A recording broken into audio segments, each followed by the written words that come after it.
pilot your entire life, or have just recently found the urge, EAA can help you get started. From free introductory flights to our Sport Pilot Academy, EAA can make your dream of becoming a pilot a reality.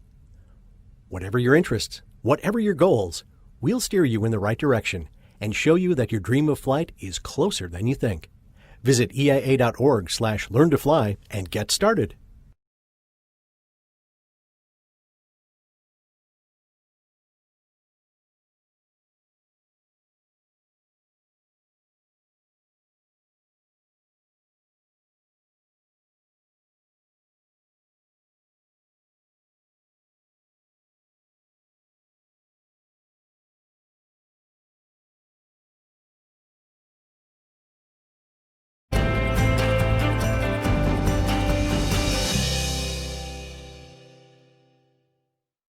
I'm Steph Strickland, your host for EAA's Spirit of Aviation Week EAA Together content.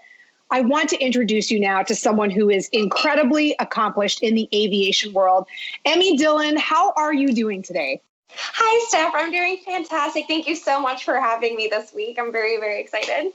Absolutely our pleasure. I want to let everyone know if they're interested in checking out Emmy's content, you can find her as Aviatrix Emmy on Instagram. And just a quick detour, if you're not familiar with the rich history of the word aviatrix, go look it up. Back in the 1925, 1930s, which is the first recorded use of that, that was a word that was the parlance of the time to describe women pilots. And looking at the 99's website, there were fewer than 200 at the time. So it was a very, very special, unique part of our history. And within a decade or so, that number had more than doubled. So I love Aviatrix Emmy, seeing a bit of history kind of touch what we're doing today. I wanted to start things off by asking you to play what I call ratings roulette.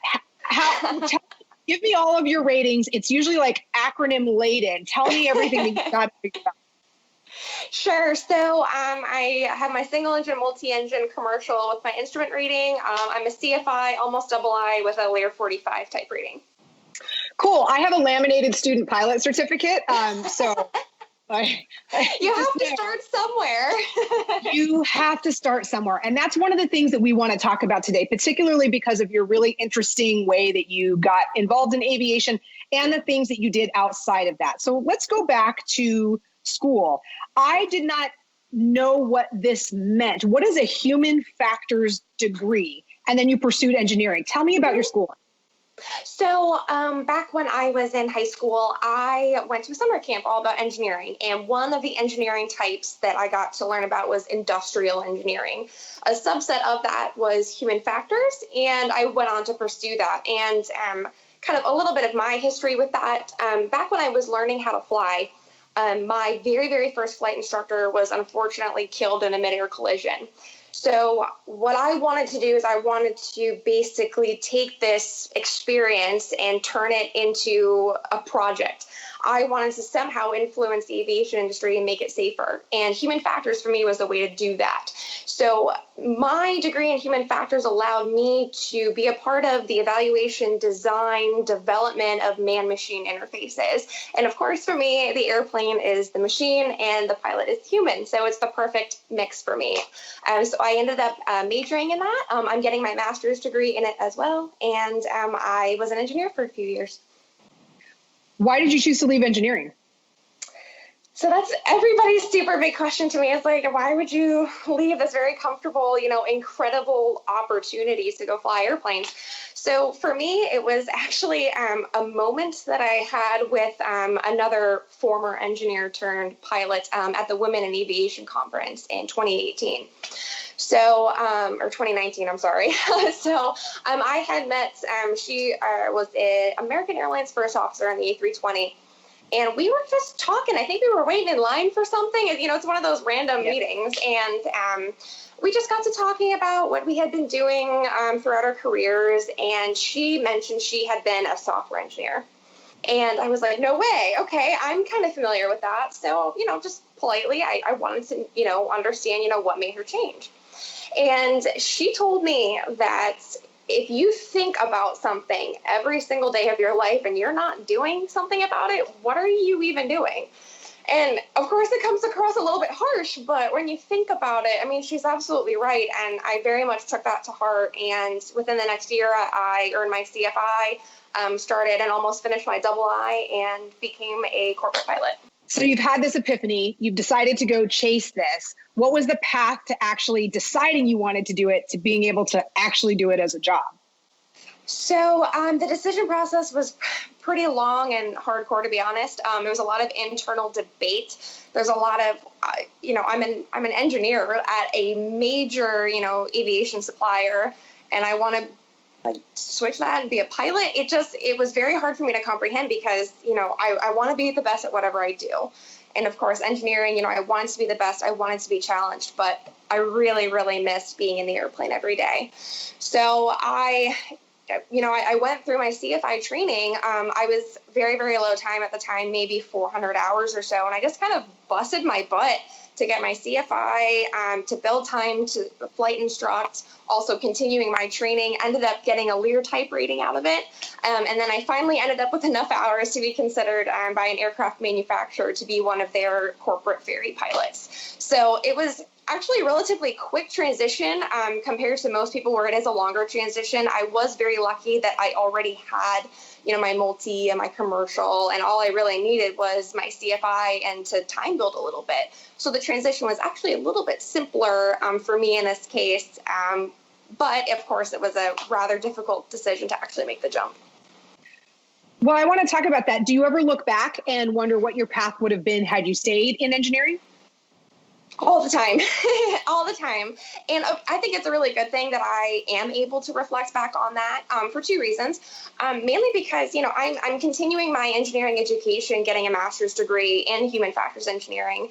It's kind of confirming I'm still very interested in it. I want to be able to, in the future, combine my engineering and my flying. And really the only way to make sure I can do that, successfully in the future is to continue both. So in this case, I'm continuing my flying, but I'm also continuing my engineering education as well. But of course, it's also an affirmation that I'm doing what I want to do. I miss engineering every day. I miss the people I worked with and the amazing, incredible projects I got to work on. But at the end of the day, there's no place I'd rather be than sitting up in the flight deck. Yeah, I respect that. What was the most challenging rating to get? Which is the one that just made you just My instrument rating. My instrument rating, 100%, no hesitation. For a lot of people, they think the CFI is the hardest one to get. For me, it was actually the instrument rating. And I think it had to do with the fact I had gotten my private in high school, Part 61. My instrument rating, I was at Embry-Riddle. I was at a Part 141 school. It was much, much more, planned out and much more particular and very disciplined. That was very new for me. So that on top of the already procedurally based instrument rating was rather complicated. I also had the minimum amount of time necessary to get your private at a control tower. So I was learning out of a Class Charlie with a brand new, wet private pilot certificate. And I'm doing Part 141. So it was a lot, but actually in the end, it was the most rewarding rating that I've gotten. And I use it all the time, every chance I get.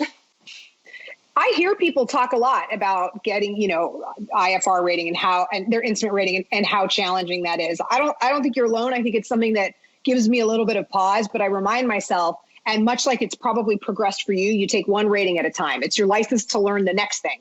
And then the next thing. And then before you know it, you're as accomplished as you. How many hours do you have? I only have about 700 hours. So I'm still in the grand scheme. I know. In the grand scheme of things, I'm still very, very, new and inexperienced. But I definitely feel like I've accomplished a lot, even in, my 700 hours. I want to talk a little bit about how your ratings have helped you in non-flying jobs. Help me link this idea of being a human factors, potential doctorate, and then moving into everything that you're working on in the space in the cockpit. How do these things come together?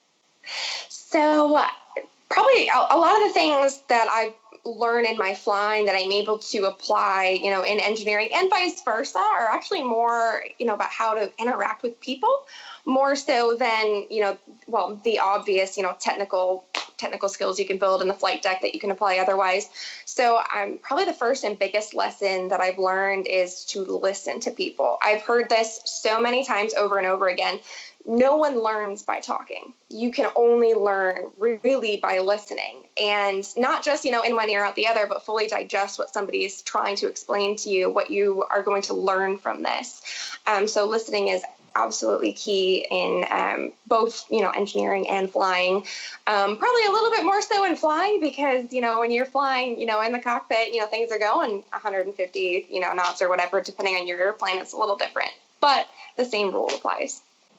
This is actually a great opportunity to talk about some of those tips, the things that you have learned looking back on your training. We'll have a lot of folks in this space who are watching this who are either in the process of getting some sort of license or rating or certificate, as well as folks who've been around the block forever. And given the breadth of experience you have, we've kind of touched on the first one, to listen. Let's talk about another tip, and there's several that you identified for me. Your second one is expand on this. Don't do just what it takes to pass, do what it takes to succeed. Yes.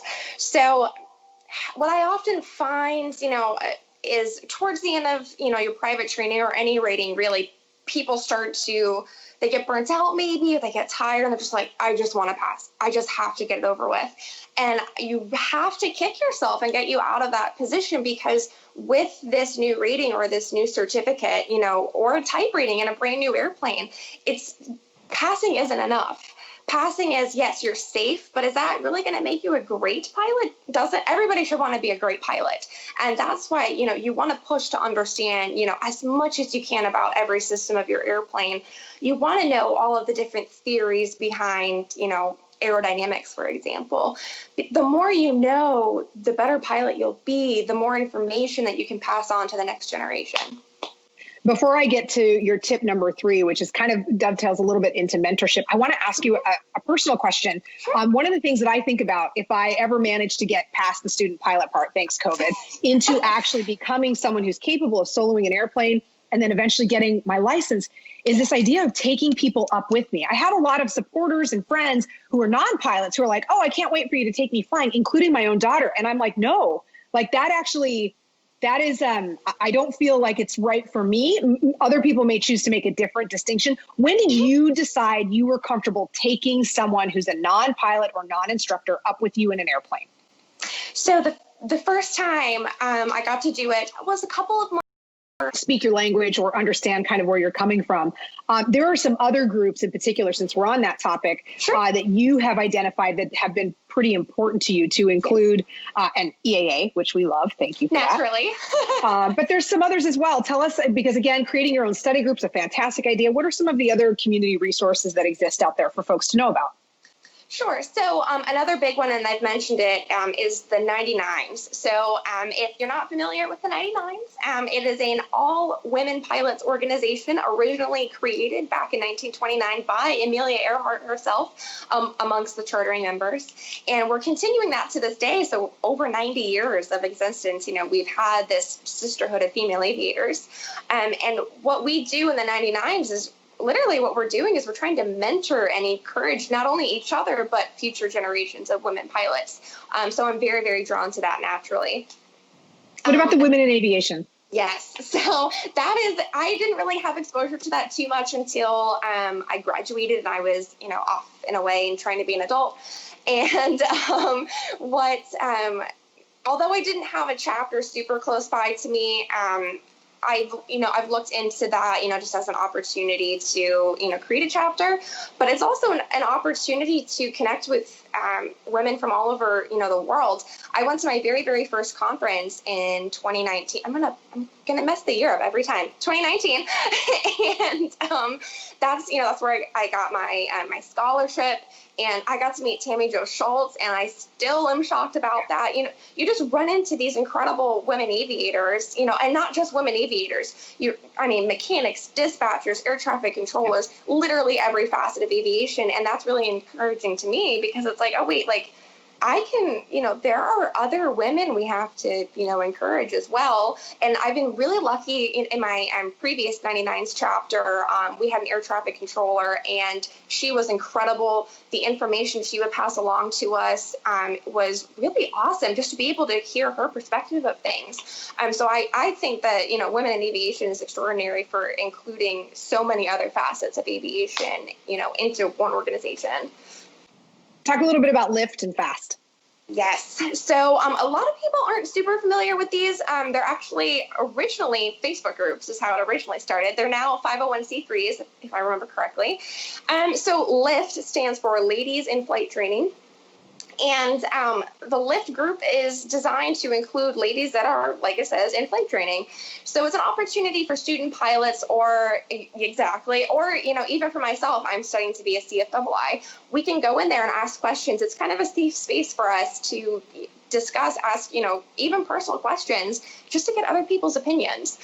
The same goes for FAST. FAST is Female Aviators Sticking Together, and it's you have to be a certificated pilot from any country in order to join. So student pilots go to LFT and certificated pilots go to FAST. And it's the same kind of opportunity. You get to talk to ladies in different career paths. I'll give an example. I know one girl asked a question about aerial firefighting, and there must have been 5 or 6, female aerial firefighters just, giving their 2 cents about the career. And I was like, I had no idea that this was even an option. So it's a place to mentor, bond, and learn from each other. And they also provide scholarships. That's relatively new, but I think very, very important. Without a doubt, you hear people talk about the expense as being one of the main issues that prohibit someone from finishing after they start. I'm going to go out of order here a little bit, Sure. But I want to talk about something because this has been on my mind. When you're going through the process of becoming a pilot, there is this huge fear of failure.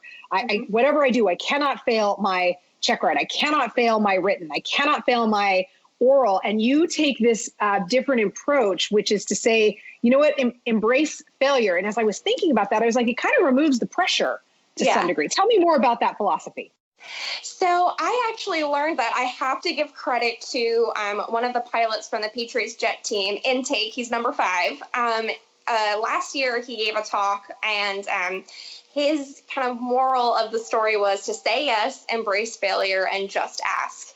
And as silly as, that kind of sounds as out of context, I think it's really, really key to being able to succeed in this industry. Embracing failure, I think, ties back to, listening and talking to people. Okay, you're going to mess up. Everybody's going to mess up at some point. But the only way to fully embrace it, I think, is to talk to somebody about it and to listen to what advice somebody may say. And to say yes to opportunities. I feel like there are, and I've done this myself, where I have said no to opportunities because I feel like I didn't deserve it, which is so wrong. And so saying yes, I think is very, very key to progressing not only just your, career, but also your personal growth. And then, of course, just ask. That ties in with listening very, very well. Sometimes, and I'm really bad at this, sometimes I don't know what questions to ask. But sometimes just reaching out to somebody and just explaining your situation or whatever's going on and just listening. So I love what he said, and I fully take it to heart. He did a fantastic job, explaining, using his background and experience as a fighter pilot was incredible, and obviously has, struck me. So I definitely encourage people to take those 3 things, into account as well. I'm not even kidding when I tell you this, but a former Patriot pilot once told me, beware the person who thinks they are always flying perfectly. Yes. And it dovetails exactly. And the fact that there's a Patriot link there just makes me smile. And that too has stuck with me all these years. And I'm like, yeah, it's okay to not be perfect. And in fact, the ability to recognize the things you need to work on is key to actually getting better. Yes. Your final tip is to keep it fun. I don't think it needs a description, but maybe it does. Like you said, towards the end of your training, you start to get burnt out. So you have to keep it fun, right? Absolutely. And I know I've kind of messed up on that too. You get so hardcore, so into it. You're like, I have to pass my check ride. And I remember this, like the end of my CFI training. It's like, you're so tired from studying. You're physically, mentally exhausted from it. And not to scare people from check rides, but it's the truth. But I think it's really important that people during their training, not just for one particular rating, but throughout your, entire training process, that you utilize these ratings for fun once in a while. For me, I didn't really have fun flying until after I graduated college. It was part of my, degree program to get my ratings, and I had to get them done. I had to pass, and I don't regret it at all. It was amazing training, but I had a little bit of fun flying, but I absolutely wish I had more. And, now, in my mid-20s, I'm at the point where, I'm further along in my training, and I can experience a lot more fun flying. And I have been having a lot more fun with my flying, and it makes a big difference. So looking back, I wish I had a lot more fun with, my flying during my training. Well, let's do that right now. Let's keep this fun. How did you get involved with air racing? Oh, okay. So I knew a little bit about the air race when I was growing up. I'm just naturally infatuated with anything women in aviation. So I actually learned about the race teams themselves when I started at Embry-Riddle. I was walking down, I think, the College of Aviation building, and they had like an application poster for it. And I was like, cool. And that was one of those moments where I was like, should I apply? Should I not apply? And I didn't apply. And that was so dumb, because a year later I did apply. I didn't apply my first year because, well, I was a freshman and I was a private pilot with an instrument rating. Why, I clearly don't qualify against, these CFIs, CFAA, MEIs. Clearly I'm not as capable. And it was so silly. Show up the next year for my interview, and they were like, yeah, you totally should have applied last year. We would have taken you. And I was like, oh, okay, great. So embrace failure. I literally, it was just an application process through my university. And I just applied on a whim. I really wanted to do it, but I didn't think for a million years that at 19 years old I would get selected to do this, and I did. So I ended up racing twice for Embry-Riddle and once as a postgraduate. What other fun flying are you doing these days? Oh gosh, what else have I done? Obviously flight instructing. I've had some awesome opportunities over the last year. I had the opportunity to fly second in command on a B-25. And we were able to fly in a 5-ship formation with a B-24, P-51, P-40, and a Skyraider, which I think totally tops my awesome flights list. I've gotten to witness some photo ship flying. That was brand new for me, about a month ago. So I got to experience that. Also got to fly a T-6. I've had some amazing experiences in my ferry job. I've gotten to experience very, very northern Minnesota weather, with snow blowing on the ground. And, I've had a lot of fun with those ferry flights and learning a lot about, my own, personal minimums and my own personal decision making. So as weird as technical as that sounds, that was actually fun for me to learn more about, myself as a pilot. Tell me about your history with Oshkosh. Oshkosh to me is a very, very special place, EAA Air Venture. Yes. So when I was growing up, my dad and I had been wanting to do Oshkosh every year, but I had summer camp or school or something. So I always, that had priority at the time. Then I graduated, college, and it was like, okay, cool. So now we have time to do it. And we have gone for 3 years in a row. We would have gone this year, but my dad's probably, tuning in. So this kind of counts. But this is, Oshkosh for me and my dad is an opportunity just to, kind of hang out. When I was growing up, my dad and I were Oshkosh buddies. He was already, my best friend. My mom is too. But this was my opportunity to just hang out with dad. And, now that, I'm in my 20s and, I don't go home as often as I really should, this is, my week to hang out with dad. And it's, we get to bond over everything airplane. We get to learn about new things together. We've talked about, learning how to, refabric wings together, just because EAA has that as an option. So it's just a week to be with dad and, of course, see friends and stuff, but more importantly than that, it's to hang out with my dad. That's fantastic. What is your end goal in all of this? And this is not a commitment. You just said you're in your 20s. You're allowed to change your mind as someone who's changed her mind many years over her career. But what do you see as your end goal in all of this right now? So I'm the same way. Obviously, my things have, my mind has changed so many times over, even since I've graduated college. Right now, in the moment, my end goal, like I said earlier, I want to combine my engineering and my flying in a more flying role is what I would hope. So right now, my end goal, I would love to be a research pilot for NASA. I'd like to fly their Boeing 747, the Sophia aircraft that does atmospheric studies. And it's really nerdy, and it's a 747 too. So it literally kind of hits, checks both boxes for me. So that's kind of the end goal right now. That's so badass. I don't even know if I can say that in this. That is, I'm so glad I asked that question. Let me ask you finally, and this one can sometimes be hard to answer, but what does flying mean to you? Flying to me means that I am representing my true self. It's an opportunity. It's the opportunity for me to, I feel most, at peace when I fly, and you get to see the world, and I've been able to share so many important memories in my life in an airplane. And that for me is it's kind of like a complete circle. My mom jokes that I'm never really fully complete unless I'm in an airplane. And I think that's a pretty accurate description of me. So I think flying is an opportunity for me to just fully express myself and to, have fun, be relaxed, and just love life. So it's a very, very important part of my life, clearly. Emmy Dillon, this has been a real treat. I cannot thank you enough for making the time.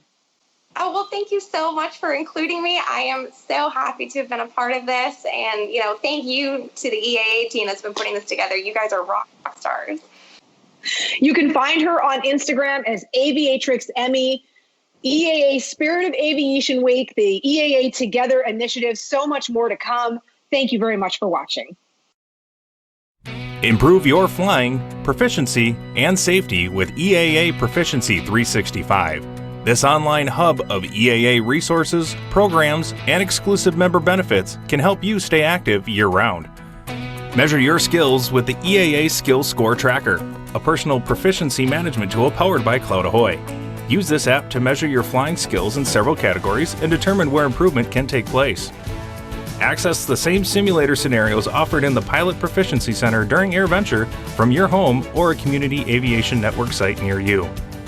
Listen to Tech Talks presented by pilot training experts to grow your knowledge about